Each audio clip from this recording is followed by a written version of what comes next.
Takže dneska som odišla od Márie z tohoto domčeku, kde ona býva u rodiny. A teraz mierim do Národného parku Skaftafell, alebo také niečo. Tak ja vám to ešte poviem.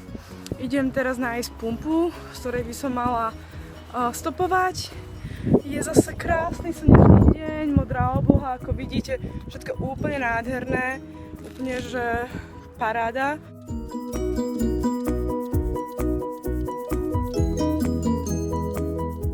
Som dorazila na pumpu, ktorú mi odporúčila Mária a vlastne odtiaľ sa pokúsim stopovať. Týmto smerom je cesta, kam idem, po týchto krásnych horách. Takže opäť to netrvalo dlho a po 5 minútach som našla chalanov, 2 z Francúzska a 1 babu z Talianska, ktorí ma berú smerom na východ, tiež kempujú. Bonjour la compagnie! Hi! Toto je naša moja jazda, 2 Francúzi, 1 Talianka a ideme objavovať južné pobrežie Islandu. Okay. Bye! No.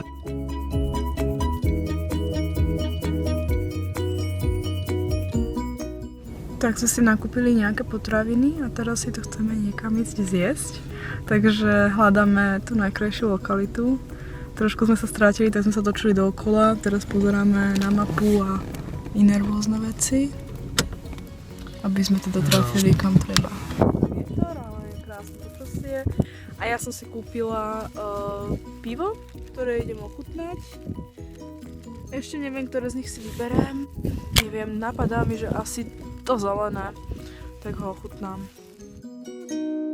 Takže počas našej prestávky sme spapkali, čo sme mali. Ja som mala bagetku so syrom, dala som si k tomuto pivo, neskôr sme si uvarili kávičku. Takto sa chráni káva pred vetrom. Zaujímavá debata o tom, ako sa povie traktor. Takže ako sa povie traktor po taliansky? Trattore. Traktor. To z English. To bola angličtina. A po francúzsky? Traktor.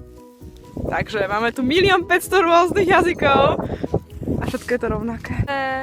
Dostala sa mi do roka taká pochúčka z Islandu. Volá sa to flatkökur. A je to islandská palacinka, ktorú vlastne ochutnám. Je taká slaná. It's a little bit salty, right? But you said you like it. I like it. It's like eating ashes, but it's good. A keď bolo všetko zjedené, vydali sme sa opäť na cestu.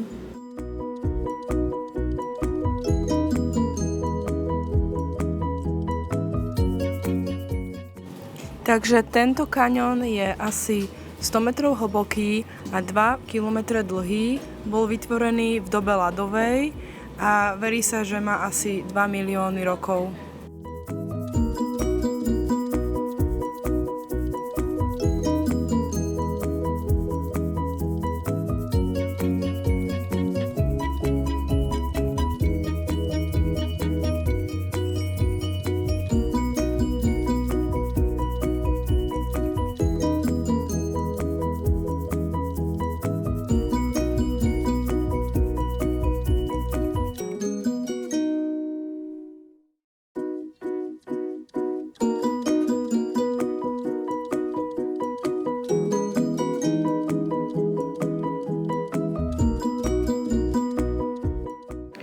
Toto sú cool chalani z produkcie pre firmu z oblečení. Momentálne je úroveň rieky celkom nízka, tak sa v ňom dá celkom bezpečne chodiť. V iných dobách je rieka vyššia, takže to nie je možné.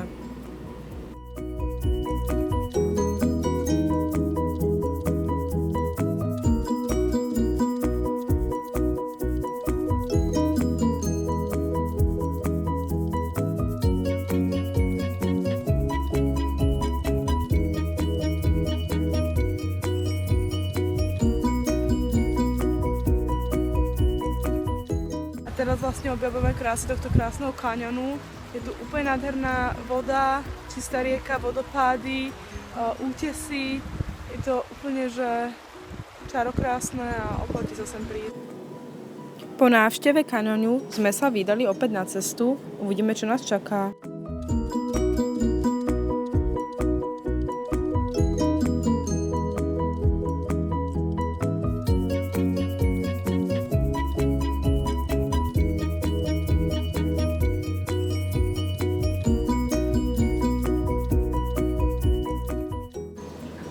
Takže toto je ukážka toho, čo dokáže islandská krajina, aká silná je a ako dokáže zrujnovať jeden most.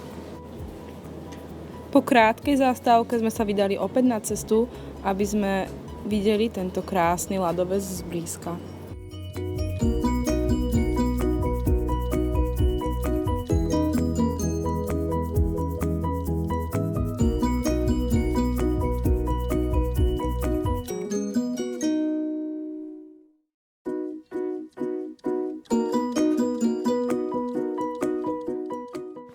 Čaute.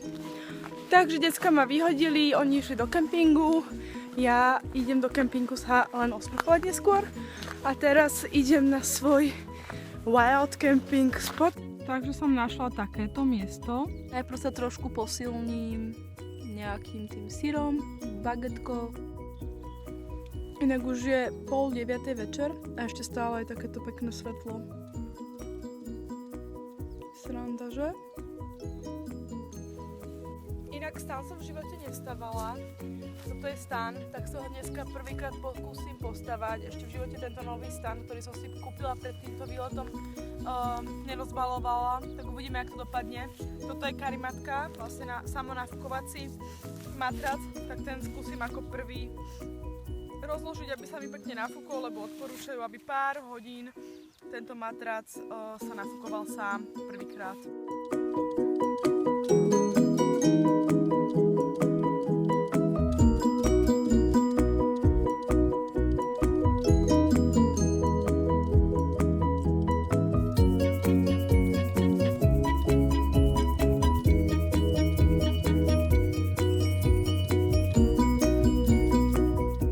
Takže ako vidíte, stán už stojí. S karimatkou sú ešte zatiaľ trošku problémy, takže počkám ešte chvíľočku po večeri, po práci a tak, že či sa to nejak nafúkne samo, ako to sľubujú, alebo či to potom nejak dofúknem, ale pravdepodobne som si ten stán postavala na machu. Vidíte, také dosť mäkké to je.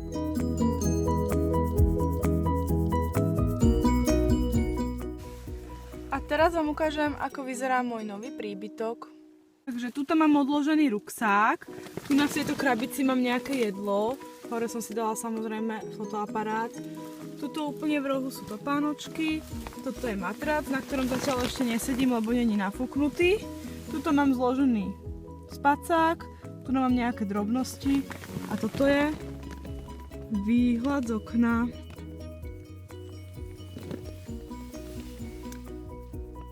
Tak ten mach je parádne mäkký, ten matrac vôbec nie je treba. Takže to som strašne rada, lebo pod tým machom sú také gulaté kamene, čiže to sa ešte tiež celkom dá, pretože keby boli ostré a hranaté, tak by sa na tom oveľa horšie spalo a musela by som si hľadať asi lepšie miesto. No ale takto je to úplná paráda. A ešte sa s vami podelím s tým výhľadom teda. Takže večeru som zatiaľ nevarila, idem sa najprv osprchovať. Takže toto je kúpeľňa, toto je sprcha a tu sa budem dneska sprchovať. A nie, nebudem sa pred vami vyzliekať. Takže po sprche už som na ceste k domu, k môjmu domu, ktorý som si postavila. Inak už je asi 11:30 a vidíte, že koľko veľa svetla tu ešte je. To ako keď sa ešte stmieva. S týmto krásnym posledným výhľadom na hory zatváram svoje oči a vidíme sa zajtra.